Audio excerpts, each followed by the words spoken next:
Bonjour, je suis Stéphanie de Attitude Relooking et j'accompagne des personnes, surtout des femmes, pour les aider à sublimer leur apparence et à prendre confiance en elles pour aller à la conquête de leurs objectifs.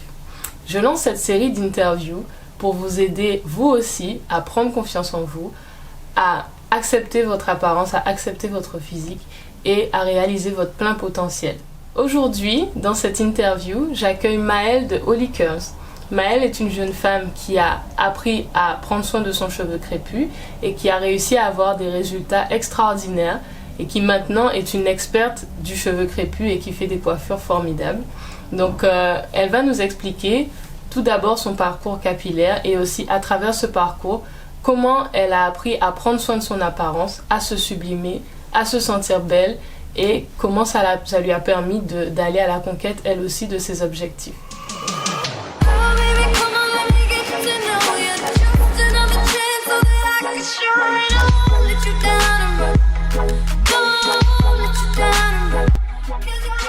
Bonjour Maëlle. Bonjour Stéphanie. Et merci d'avoir accepté cette interview. Avec plaisir. Ça me fait très plaisir de te recevoir aujourd'hui. Merci. Ma première question porte sur avant que tu commences à prendre soin de tes cheveux, est-ce que tu es passée par une période où tu avais du mal avec tes cheveux, où tu as eu des difficultés, où tu as eu de la casse, où tes cheveux ne te donnaient pas forcément le résultat que tu attendais? Pas spécialement quand j'étais au naturel, à l'heure actuelle, mais plus à l'époque où j'ai défrisé mes cheveux. C'est vrai que je voulais suivre vraiment la tendance, rentrer dans ce moule, être comme toutes les filles qui avaient les cheveux défrisés à l'époque, c'était vraiment la tendance. Comme Alia. Voilà, comme Alia avec ses cheveux lisses ou Beyoncé, on voyait que ça à la télé finalement. Oui. Et moi j'étais là avec mes cheveux crépus, je me suis dit, mais faut que je les frise quoi, faut que je fasse comme tout le monde. Oui. Et après j'ai défrisé. Mais 10 ans plus tard, j'ai regretté quand je voyais que mes cheveux, en fait, ils s'affinaient, quand je voyais que mes cheveux n'avaient plus de volume, finalement. Oui. Et un jour, ma mère m'a sorti une phrase qui m'a piqué, qui m'a fait mal au cœur. Elle m'a dit, mais t'as plus rien sur la tête, t'as plus rien quelque chose. Et lui, mais merci, c'est gentil. Donc là, à partir de ce moment-là, j'ai commencé à regarder des vidéos sur YouTube, à voir des Américaines qui géraient leur chevelure avec vraiment pas mal d'aisance. Et je me suis dit, pourquoi pas commencer un cheminement vers le naturel. Donc ça s'est fait de manière progressive, ça a duré, je me suis dit, allez, au bout de 4 mois, je fais plus de défrisage, 5 mois, 6 mois. Et au final, ça a duré pendant 1 an et demi. J'ai fait une transition d'1 an et demi. Wow. Et je suis revenue au naturel. Et à ce moment-là, c'était comme une évidence. J'avais pas vraiment de soucis, de problématiques particulières à gérer mon cheveu naturel. Du coup, par rapport à cette transition que tu as faite et le fait de retrouver ton gros afro, est-ce que tu as eu peur du jugement, de ce que tu allais affronter comme retour par rapport au fait que tu étais revenue au naturel alors que justement c'était la mode des cheveux lisses, etc. Est-ce que tu as eu peur du regard des autres? Concrètement, non, parce que moi, personnellement, le regard des autres, j'essaie d'en faire vraiment abstraction, c'est pas vraiment... je fais pas une fixation en fait sur ce que les autres pensent de moi. Donc j'ai pas eu vraiment de réticence, j'ai pas été vraiment gênée. Après je sais que quand j'ai big shoppé, donc quand j'ai coupé mes longueurs défrisées, c'était le jour de mon anniversaire, une date importante. Mémorable. Mémorable, comme ça je sais que je vais pas oublier. Et je sais qu'en fait je suis sortie avec un énorme afro. Et j'avais quand même des petits regards et tout sur moi, parce qu'à l'époque, il y avait ce retour naturel, mais ça restait quand même assez timide. Oui, effectivement. C'était assez timide. Et je sais que je sentais quand même ces regards sur moi se porter sur mon afro. Et je crois que j'ai même entendu un commentaire d'une fille qui disait mais c'est cette coiffure que je veux là. Donc plutôt positif en fait. Plutôt positif dans l'ensemble. Plutôt positif dans l'ensemble. J'ai pas eu vraiment de réticence par rapport à ça. D'accord. Tant mieux d'ailleurs. Oui, tant mieux, effectivement. Justement, par rapport à cette réticence, à cette peur du regard des gens, par rapport aux personnes qui ont du mal, comme tu sais, il y a encore beaucoup de femmes qui ont du mal à revenir au naturel, qui disent mes cheveux sont difficiles, on peut rien en faire, ils sont impraticables, que ça se casse sans arrêt. Qu'il n'y a plus d'espoir. On peut rien en faire de toute façon. Qu'est-ce que tu aimerais dire à ces personnes-là? Mais le truc, c'est qu'il y a même des personnes qui sont naturelles, mais qui veulent redéfriser parce qu'elles n'arrivent plus à gérer, quoi. Ah ben non, on part en 2020. Ça, c'est le pire, en fait. Pour moi, c'est vraiment le pire des schémas. Et j'ai envie de dire à ces personnes qui, en fait, on a un cheveu en soi, qui est super simple à gérer. Il faut pas beaucoup de produits. On n'a pas besoin d'avoir une routine avec une routine à rallonge avec 10 000 produits. Il faut juste trouver sa routine et aller chercher l'information, en fait. Je dis toujours que les cheveux, c'est comme une relation de couple. Il faut savoir ce que le cheveu il aime, ce qu'il aime pas. Il faut savoir à quel moment il faut lui donner tel ingrédient ou pas. Des protéines, voilà, hydratation, nutrition. Il faut savoir à quel moment son cheveu a besoin de ces éléments-là pour qu'il soit en bonne santé, finalement. Après, je dis toujours que voilà, avoir des beaux cheveux, c'est avoir les bons gestes, les bons produits et les bons outils. Une fois qu'on maîtrise ces 3 éléments, pour moi, ça coule de source. Donc, il faut vraiment apprendre à écouter son cheveu, aller à la recherche de l'information, voilà, ne pas laisser son cheveu vivre sans rien, quoi. Donc, il faut vraiment s'intéresser à son cheveu et normalement, ça devrait aller. Faire des tests de produits sur 1 mois, voir si la routine convient. Et si la routine convient, continuer comme ça. Voilà, faire des expériences. Du coup, il y a toute une dimension aussi, s'affranchir du regard, du jugement. Et s'affranchir du jugement des gens également, parce que c'est vrai que on est dans une société où il y a pas mal de stigmates autour du cheveu crépus. Le cheveu crépus, c'est un cheveu qui est négligé, qui est sale, qui est dur, enfin, qui est difficile à dompter.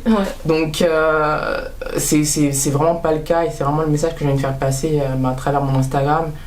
Non, c'est faux. C'est vraiment un cheveu qui est facile à gérer, qui demande vraiment un minimum. Vraiment un minimum. Et donc, est-ce qu'à partir de ton aventure capillaire, tu as eu aussi une acceptation plus générale de ton physique? Est-ce que le fait de prendre soin de tes cheveux, de voir qu'ils t'ont apporté de super résultats, t'a donné envie de t'accepter physiquement plus globalement, et est-ce que ça s'est accompagné d'une envie de prendre soin de toi en général? Oui, quand même, dans un sens, parce que si je prends soin de mes cheveux, c'est dommage vraiment de négliger le reste de mon corps, finalement. Donc, quand on prend du temps pour ses cheveux, faut pas négliger le reste.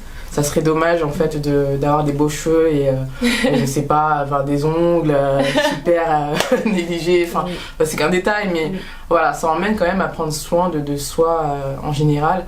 Après, c'est toujours quelque chose que j'ai fait. T'as aimé faire. Que j'ai aimé faire. Mais c'est vrai que dans l'ensemble, avoir des beaux cheveux, c'est quand même, ça apporte quand même une certaine assurance. Et cette assurance, elle doit être reflétée sur l'ensemble de son physique. Donc, je dis que mes cheveux sont mon plus bel accessoire, on va dire. C'est vrai. Donc j'essaye vraiment d'avoir un physique qui soit le reflet, en fait, de mes cheveux, finalement. Donc je pense que ça contribue en quelque sorte à prendre soin de toute son apparence. De toute son apparence, exactement. Mais déjà, rien qu'avoir des beaux cheveux, pour moi, ça contribue aussi à la beauté d'une femme. On voit aussi sur tes photos, sur Instagram, que tu prends beaucoup de soin à choisir tes tenues, à choisir tes vêtements, tu soignes beaucoup ton maquillage, tes bijoux, etc. Tu cherches à te mettre en valeur. Est-ce que ça te fait du bien? Qu'est-ce que ça t'apporte au quotidien de prendre soin de toi et de soigner tes tenues comme tu le fais? Ça fait toujours du bien de prendre soin de soi, finalement. C'est, en fait, j'aime beaucoup les cheveux, mais j'aime aussi beaucoup tout ce qui tourne à la mode.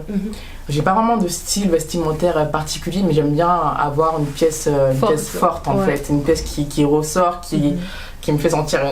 qui me fait sentir un petit peu différente, en flic, exactement, c'est ça. Et j'aime bien porter des pièces uniques pour me sentir unique, finalement. Et pour moi, prendre soin de son style vestimentaire, c'est refléter, pour moi, c'est un peu le reflet de sa personnalité, de son caractère, et ça, en quelque sorte, ça donne du charisme. Voilà, pour moi, c'est tout à ça fait donne du charisme, exactement. Et j'ai toujours qu'une personne qui sent pas belle, qui a des complexes, rien qu'en s'habillant, rien qu'en se mettant en valeur par un style vestimentaire, bah déjà ça permet vraiment de sortir du lot et de sentir un peu, de sentir plus belle finalement. Oui, tout à fait. Et ça sert aussi à ça, faut pas l'oublier. Oui. Il y a pas mal d'études qui ont été menées et beaucoup de travaux qui ont montré que nous les femmes, et surtout en Europe et particulièrement en France, on est beaucoup à avoir du mal à s'accepter, à avoir du mal à accepter notre physique, à avoir beaucoup de complexes, à se cacher, à ne pas oser faire des choses, à ne pas oser sortir de notre coquille parce qu'on n'accepte pas notre corps et qu'on s'aime pas, qu'on se trouve pas jolie. Donc, qu'est-ce que tu aimerais dire à ces personnes qui sont pleines de complexes et qui se cachent, qui n'osent pas faire des choses parce qu'elles n'aiment pas leur apparence? Mais c'est vrai qu'en France, il y a beaucoup... le complexe de la minceur, absolu. Voilà, quand on prend un gramme, c'est la fin du monde. Enfin, moi, je me rappelle en école de commerce, j'étais avec des copines. J'étais avec des copines et pareil, il fallait pas qu'elles prennent un gramme, quoi, sinon c'était... Voilà, on pouvait plus respirer, quoi, en fait. Et pour moi, c'est qu'un détail, quoi. Le poids, c'est qu'un détail. Avoir 1 kilo en plus ou en moins, c'est qu'un détail. Et j'ai envie de dire qu'à ces femmes que la vie, elle est tellement courte pour se focaliser sur un petit défaut physique. Et se cacher. S'emmitoufler derrière des habits. Enfin, voilà.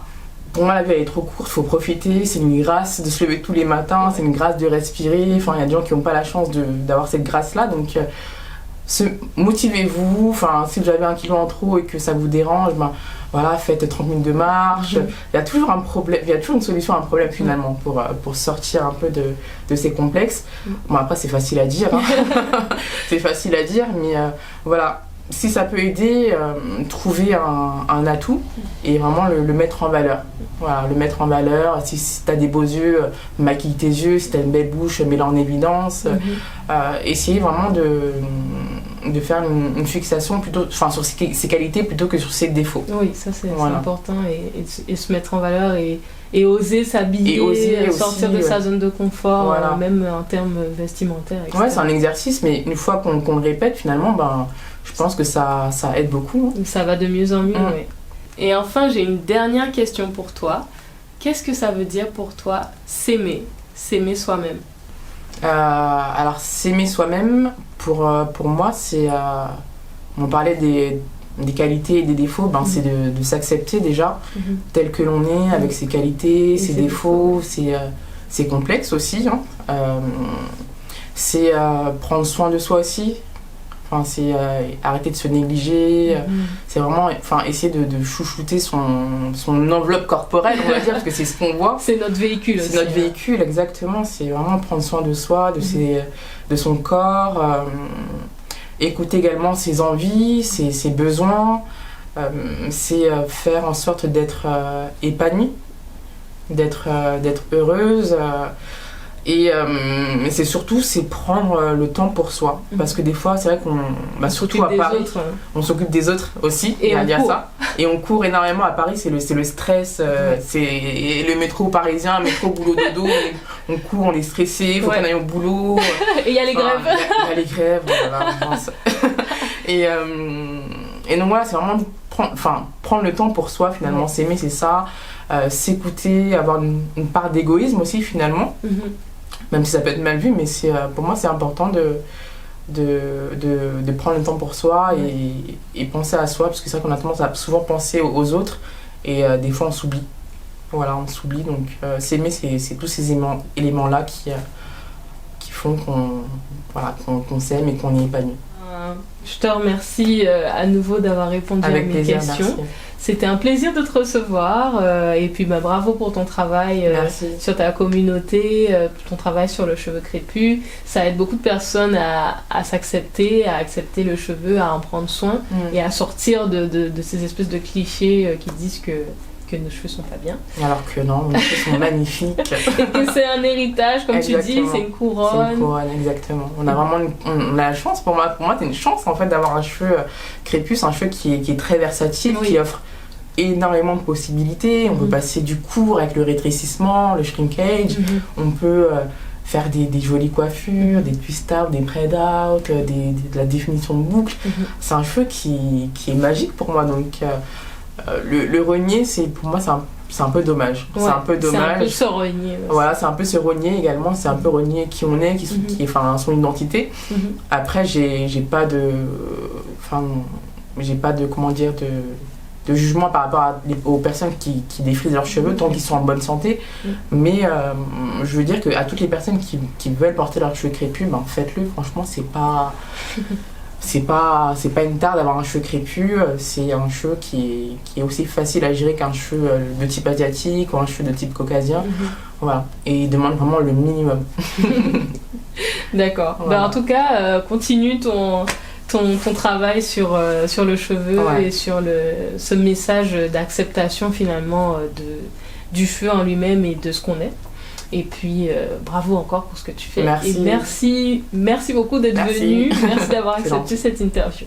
Merci beaucoup. Merci à toi aussi pour ton travail. C'est bien ce que tu fais. Et puis tu contribues aussi à aider les femmes à s'accepter. Donc c'est très honorable. Merci encore et merci de m'avoir invitée. Okay. C'est gentil. Merci. Donc bonjour à tous, je m'appelle Maëlle et j'ai créé une page il y a un petit peu plus d'1 an qui s'appelle Holy Curls sur Instagram. Et sur cette page en fait, vous pouvez vraiment trouver tous les conseils pour prendre soin de vos cheveux au naturel. Donc je partage mes conseils, mes astuces, des revues de produits, des idées coiffures également pour changer de style capillaire. Donc retrouvez-moi sur Instagram, Holy Curls, je vous y attends.